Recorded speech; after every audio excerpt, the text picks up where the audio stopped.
Well, the first thing to say is that if you were in management, you would say that on the job training and 70% of that in a normal business is learning by doing, it would seem a fair thing.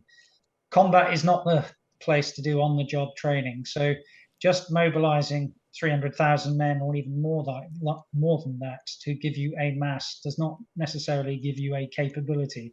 But I think there's three things that they may do with that manpower. The first one we're already seeing. First one, of course, is to try and plug the gaps which are happening at the moment. And I think there is a fair chance that the Ukrainians could exploit further south and make part of the Donbas untenable in logistic terms for the Russians. So that's the first thing, try and plug the gaps. But going into that cauldron of fire as a raw recruit or untrained is terrible.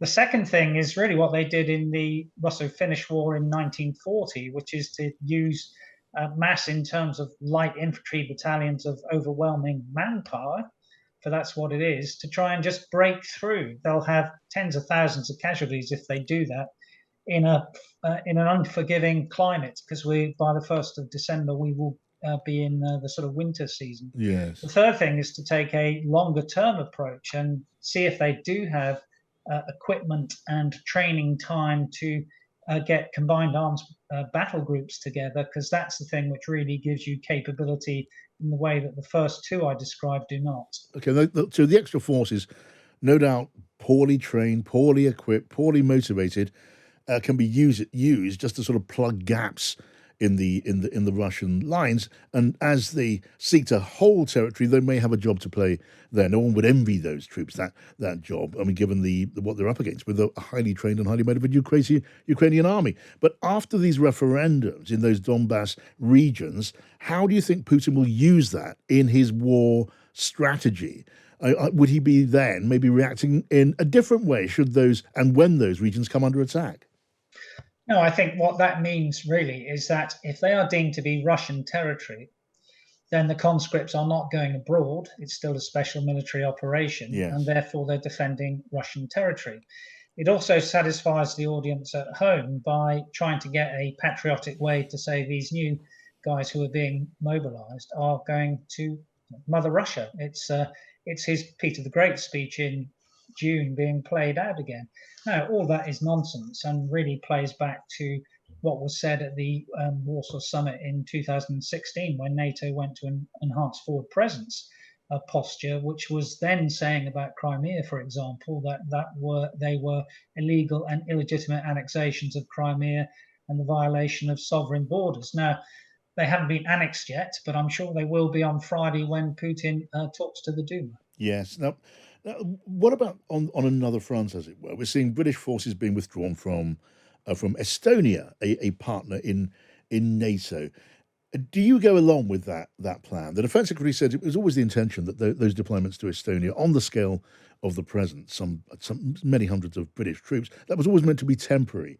Now, clearly, Estonia would like those troops to stay there permanently, as well as a divisional headquarters of NATO. Do you understand why they say that? Are they worrying unnecessarily? It's terrible optics, really, because deterrence is capability multiplied by resolve multiplied by signaling.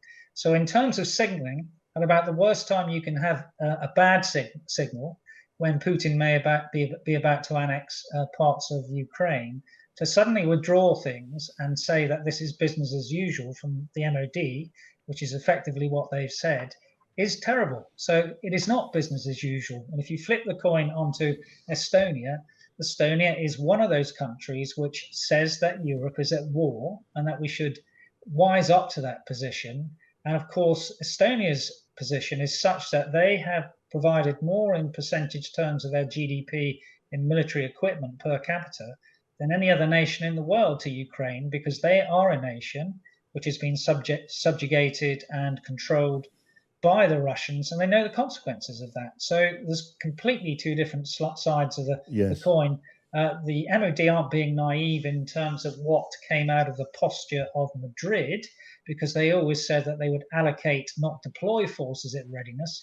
But it seems an odd statement at an odd time, given what's been going on in the last week. Yeah, I mean there is a view, isn't there, that the Russian military has shown itself to be in no fit state to conquer Ukraine, not by a long chalk. It's not the force that people imagined some comparatively short while ago. The idea of threatening a NATO member and inviting a military response, a declaration of war from 13 NATO members, Finland and Sweden, in the wings, that surely is unthinkable. I put that to the Foreign Minister of Estonia just a short while ago, Chip, and he said, "Look, you never know what Putin is going to do next."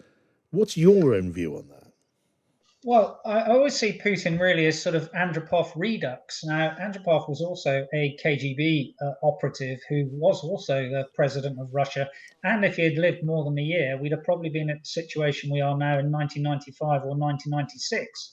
Now, in 68, on the Czechoslovakian invasion, Andropov was the main decision maker, really, or force behind Brezhnev. Where we got it wrong in terms of our Western viewpoint was that we thought that a rational man would act in a rational manner. That's the key thing that human factors analysts in every Western nation don't really know. What is the mindset of Putin and what psychological model do you attach to him? The one I attach to him is a thing called the hubris nemesis complex, and they are incredibly difficult people to deter, and they want to compel, and they don't want to negotiate. And if he is suffering from the hubris nemesis complex, which we think Saddam Hussein and Milosevic were, then anything is possible from someone who has that sort of mindset.